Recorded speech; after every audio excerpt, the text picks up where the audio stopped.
Culineer was started as an idea 4 years ago when I got really, really frustrated about finding recipes that family heritage and things that were super, super important to me. And I'd be digging through boxes or digging through magazines, and it started as a recipe app. But I had this element of community in it because it was important to me that I would figure out how to connect with my local heritage, those family recipes, and have them shared with my family and friends. Well, we started on this and we worked on it. We had some data science behind it. It was a really powerful idea, I thought, and I thought we would be selling through grocery stores, making our money connected to grocery stores. We launched beginning of 2020.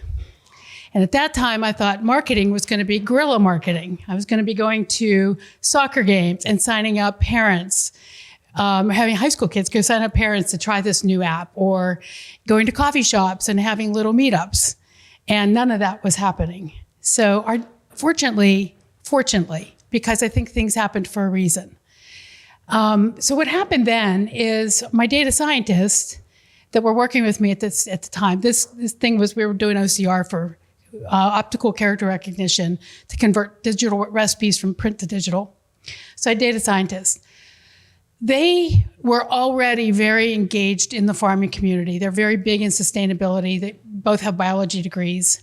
And they were picking up their farm share during COVID and listening to people grumble, I don't know what I'm going to do with this stuff that's in this box.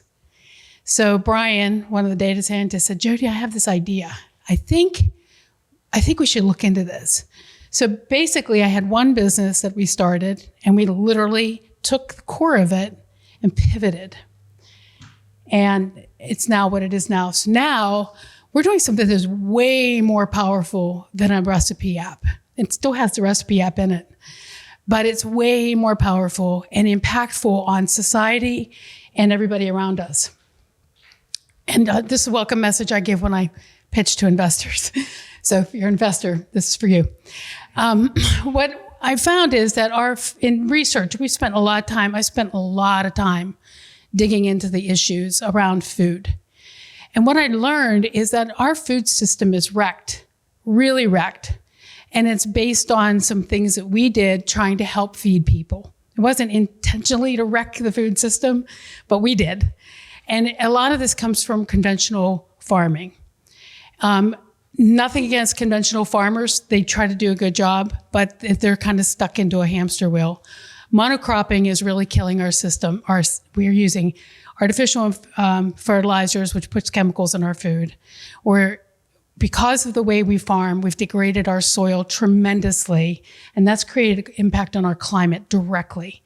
And we've shown, you can see, if farmers are able to grow with sustainable growing practices, they can they can capture a ton of carbon. They capture more carbon than if you were to eat plant-based food. It's significant. The problem is most of these farmers are small, and they don't have the power that the conventional farming industry has. But I think if we can make them successful, we will shift and make the world more sustainable and make people more healthy. Our target market is huge. I had a marketing guy helping me with my branding, and I had to show him the numbers for this like 3 or 4 times. Nobody was really measuring this, so we had to pull data from other places and make some assumptions. It's a $70 billion market.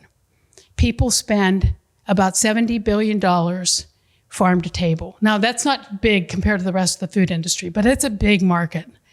And our target market are 2 million farmers who sell direct to consumer and farmers markets. We thought we were going to start with farmers. We're actually starting with markets because it's our easy entry into the market. And the home cooks, there's 96 million people who have purchased from farms directly. And there's a lot of interest in this. And there's a mixed demographic in here. But age-wise, I would say people that are in the millennial and younger are really, really interested in eating clean. They're really, really interested in slowing down life in general and in enjoying life. Unlike my generation, it was trying to break through and make things happen really fast. So there's a huge opportunity here. The problem is that 96 million home cooks only spend about $50 when they go to the market. How much do you spend on a grocery basket? 150, right? So we want to shift some of those dollars. And here's the value proposition to the industry. There's a lot of stuff going on in the industry to help make these farmers successful, because we know we need to. We need to have, COVID showed us that. We ran out of stuff, right? We need to have local food economies that are super, super strong. It's going to have an impact on the economy as well as health and the environment. And lots of money is being pumped into this to help farmers start a farm, get money to start a farm, get land, learn how, and then go do it. Now, how many of you have a small business? You probably know that the last thing you do is marketing because you're running your operation. Farmers are the same way, only it's a little harder for them because they're literally out in the field. And then they come home and they're taking their kids to soccer just like everybody else. But we believe that if we can leverage consumer demand and help them with this problem, that's the thing that's missing in this whole process. So we talked to home cooks too, because I was worried. All right, should I wait? Can you guys hear me over the fire trucks? All right, so we talked to the farmers, definitely in need. Then I'm thinking, okay, but will home cooks buy into this? Is this something they want? I did a lot of research. I did a lot of anecdotal research, and people are like, oh my gosh, if somebody could remind me to go to the farmer's market because it's not my day-to-day thing, I would totally use that app. We'll see. And then so then I asked them, I asked them 10 questions. I used SurveyMonkey. I asked 10 questions because that's what you can do for free. I don't think I could have asked more than that. They probably would have been fatigued. But I asked them, where do you shop? How do you decide what to buy? When do you shop? How do you decide what you're going to do with it when you go home? And all those 10 questions came down to one thing. If I knew what was at market before I showed up and I had a plan, I would buy more. Wow. That's pretty powerful, right? Think about it. Doesn't that make sense? When you go to the grocery store, if you don't have a plan, you wander around and you don't know what to buy and you buy junk. When you go to the farmer's market and you don't have a plan, you wander around, you might buy $50 worth of stuff or less, and you go home and you're like, I don't know why I bought that. But if I can tell you, these are the ingredients that are going to be at market now in your area, real time, and give you some recipes to make it, wow, right? That's what we do. So that's what our product is. So we are refactoring our app, and we also realized, there's a lot of marketers in here, from the previous comments I get, we also realized that we can't just have people download an app and make this happen. We need to engage them earlier in the process. So we're creating a directory, and I'll show you that maybe if it'll let me. No, I'm just going to run through this and I'll open my website. So the way it works is the farmer's market manager signs up for the app. They get QR codes. We're thinking about doing some technology where it'll be passive capturing of data for them as well. They get that information from the customer. I can almost put money on it. If you go to a farmer's market, nobody's ever asked you for your email. Almost put money on it. Very few do. Some do, not too many. This is a way for them to get your information and stay in touch with you. Then we create that community around the market, which is a very powerful marketing tool in and of itself, and they can gain insights from data. And then for the home cooks, they'll be able to find local farmers in their area. They'll be able to learn what's in season. They can find inspiration from each other and recipes. And this leading to my question, how do we get people to put recipes in? Like, what kind of incentive should I give? And then we create this own personal collection so that I can go back year after year. And there's this kind of network effects that's going to happen. So network effects is a very powerful way to keep a business from being knocked off. And it's like what Facebook does. Very hard to do what Facebook does, right? Network effects is the more people that are on the platform, the more valuable it is to everybody who's on it. So when you're ground zero and you have a two-sided platform, it's not so valuable. It's what happens after that. So that's my question then. This is my next question. My questions for you. We want to engage people who are going to put content out there so that the app stays vibrant and alive. We know the market needs us. They're willing to pay us. We know the consumers are willing to download the app. I actually did a pilot last year. And at one of the three of the markets, when I went there and I said, this market's has this app. They want you to download it. I had 20% download that day. That's huge. Now, that's not as engaging as it could be because we had some bugs and blah, blah, blah. We have to refactor. But that was a good validation for us. So the markets want it, the farmers want it, the consumers want it. My question for you is, how do we get bloggers, home cooks, chefs to get into the community and to provide content so people have all, like, you go online, you get these bloggers, right? Problems with the blogs, there's all these ads, and you can't even use them. How do we get people to give us put recipes in and create this vibrant community of sharing information? That's my question. This might not be necessarily fully thought out here, but I feel like there's so much to do with sort of rapid videos of recipes that are cooked on Instagram and TikTok that would be, and that's targeting the demographics that you're more likely to shop at a farmer's market, right. Apparently.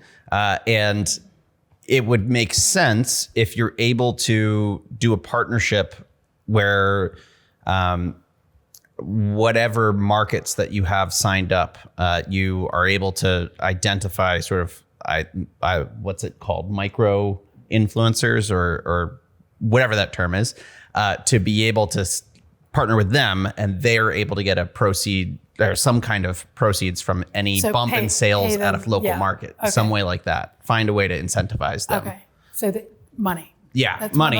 Yes, money. That bottom so here line. are the ones I have. Here's the ones I'm thinking. I'm amazed. I'm not a video game person, so excuse me. I'm amazed at how much people will do for game rewards. And so do we do that?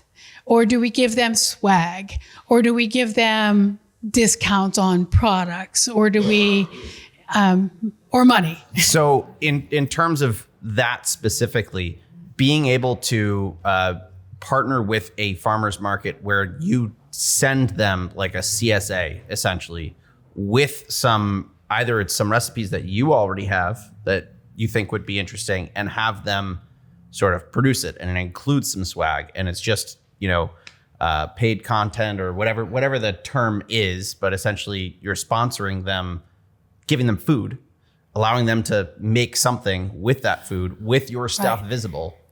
So give the market swag. If they get so much, if we do X, Y, and Z at the market, you can get another thing that it blows me away. People like stickers so much. Like, what do you do with all these stickers? Or t-shirts or whatever, hats or bags or whatever. So work with the markets. I don't know if that's scalable though. That's the only problem, but that's a thought. Good thought. Yeah. So I heard you say that you're looking for ways to incentivize, like, people who have blogs, content chefs. creation, yes. So that's different than your average consumer saying, oh, I have a recipe. My friends say it's amazing. But that could be where the content comes from as well. Right, but it's two very different sources. Mm-hmm. It's going to take different incentives. Correct. So if you're looking for people who have a blog, who are a chef, who have a whatever, there's one thing that everyone in that situation wants. Business. Do you know what it is? Yes. Exposure. Yeah. They want to have opportunity to talk about themselves, talk about their business. So in my world, this is equivalent to a lot of teen life coaches that do summits. Okay. And they put a summit together, and they want people like myself and other specialists to come on their summit. They don't offer us money. They don't offer us incentives or swag. They say, you will get to advertise your website and do A, B, and C in front of the 20,000 people that show up for the summit. I'm like, sold, I'm in. So a way to make sure that they are visible and have marketing opportunity, because they want to grow their base of followers or potential clients. I think that's viable. I think that's scalable as well, because if we go nationwide, there's no way I can give swag to every market. There's 2,000 of them, and then how many people go there? Yes, sir. Which markets are you going to? York? Currently Currently, we are at Camp Hill, Carlisle. We're really just getting off the ground. Harrisburg at the farm show, and Hershey. Okay, because we're in the farmer's market. Are you? And the stand next to us is all vegetables, and I mean, he does well every week. He does real well. Which market are you in? Penn Street Market. Okay. We're not in we're at the farmer's market on Penn Street. And I see people coming in there for food, especially the fresh vegetables. We have one of the largest fresh meat stands in York, and a lot of people buy their fresh meats there. I don't know your target market. That's why I asked where you were marketing it, because we seems to be, constant flow as far as bloggers. They were the first people to write an article about us. Not the paper, not Downtowning, none of it. It was a blogger. Yeah. And they wrote a really nice article about us. So they're always looking for content, for something to write about, something to do. Okay. I guess the markets where you're at doesn't, but EBT, I mean, you get on there someday, people are waving the checks. You know what I mean? I ain't kidding you. They're waving them like, hey, I got money. And so, we have like little pairing things on our counter. They come over and look at that, go back home. So I think it's not that the farmers markets aren't doing well. It's that they could be doing better. Yeah, I'm saying your product could fit there, right? Oh, for sure. What you're doing could fit there. So you're going to have, I would be talking, we're looking at different markets to expand a little bit. And not all of them are markets. You know what I mean? A lot of them are food courts, and they no longer have fruits and vegetables and stuff. They have stuff already cooked and prepared. You either go in there and buy something to take home, or you're out of luck. A lot of markets are also not so farmer or a local farmer production.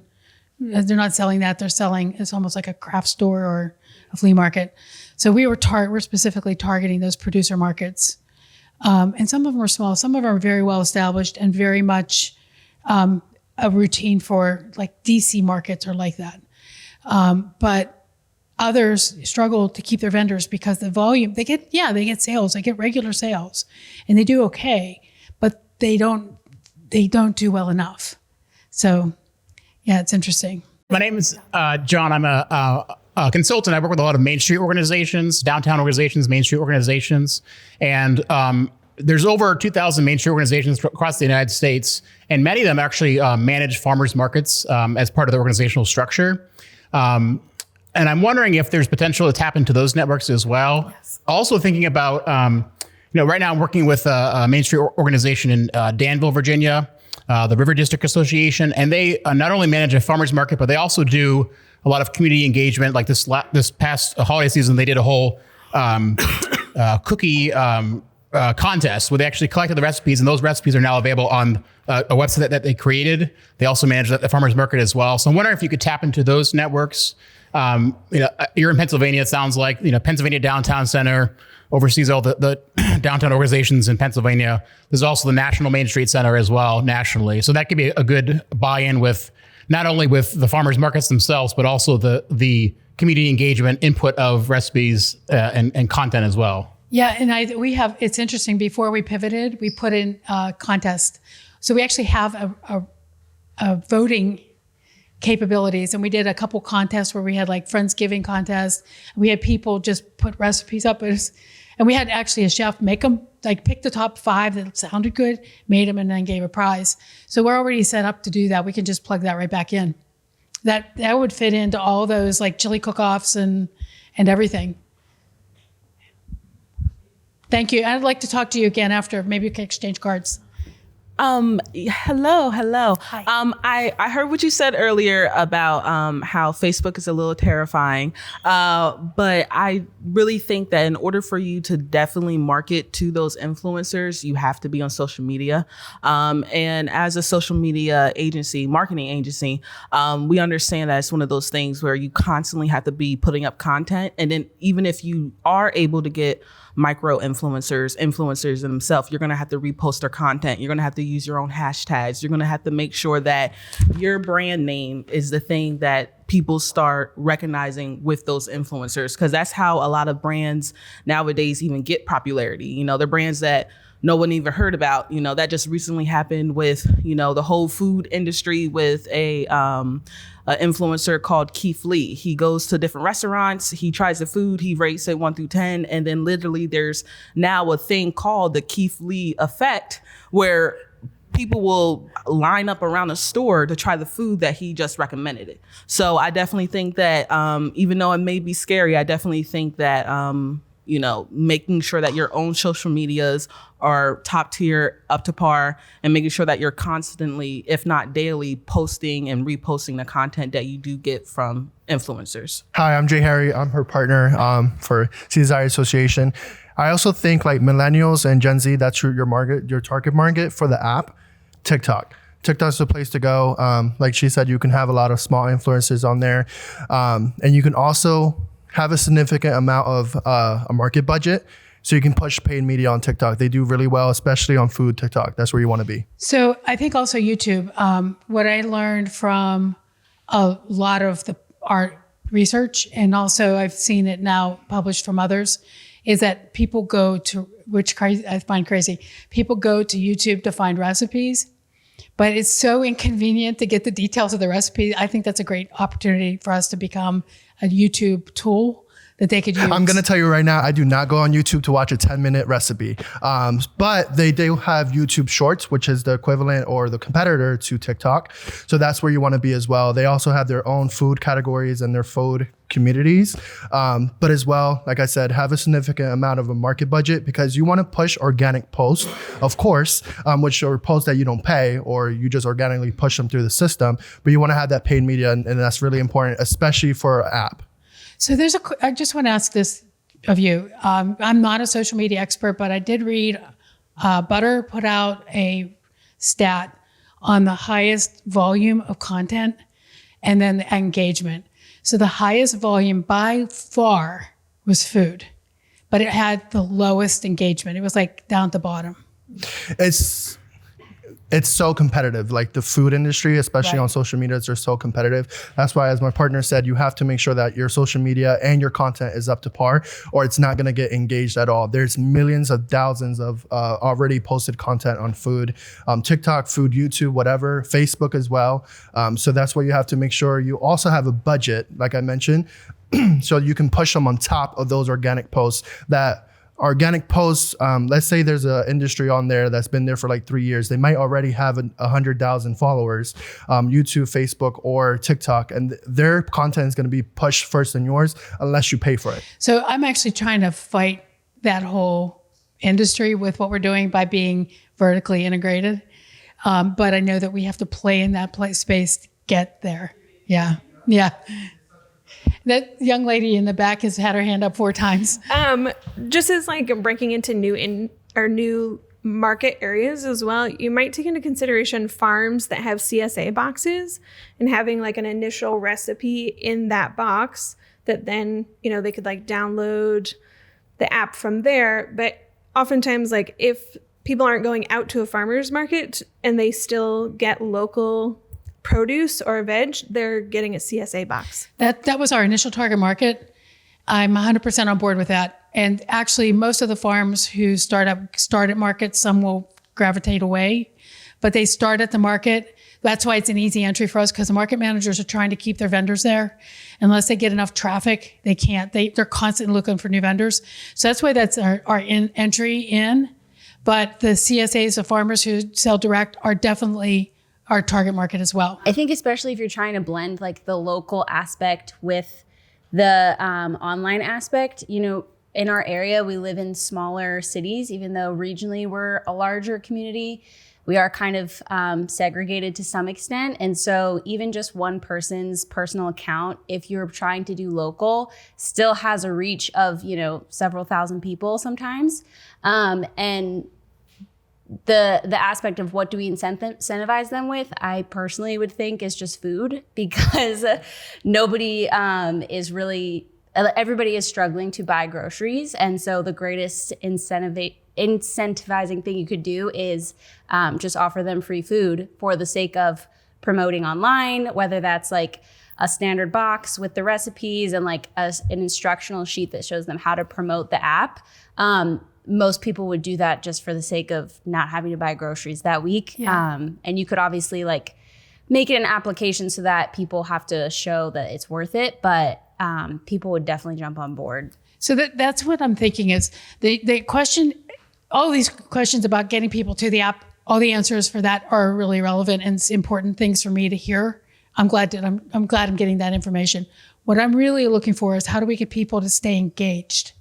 Like how do we get them to want to post recipes or add recipes to share with the farm that they sell or the farmers that they follow, rather I should say follow, so that we can create these local everywhere communities. But the content then, obviously benefits everyone, but specifically that community that we're building around that farm or market. If you have checkpoints along the way, like rather than incentivizing people to join the app, incentivizing people to continue using the app, like use us consistently for this period of time. If you hit this checkpoint, you get a free box or, whatever. Some of those collaborations maybe would help with, basically taking the suggestions you got for bringing them on board, just keeping it as checkpoints for retaining them. No, that's really good. So that community element is something that that's a step ahead of where we are right now.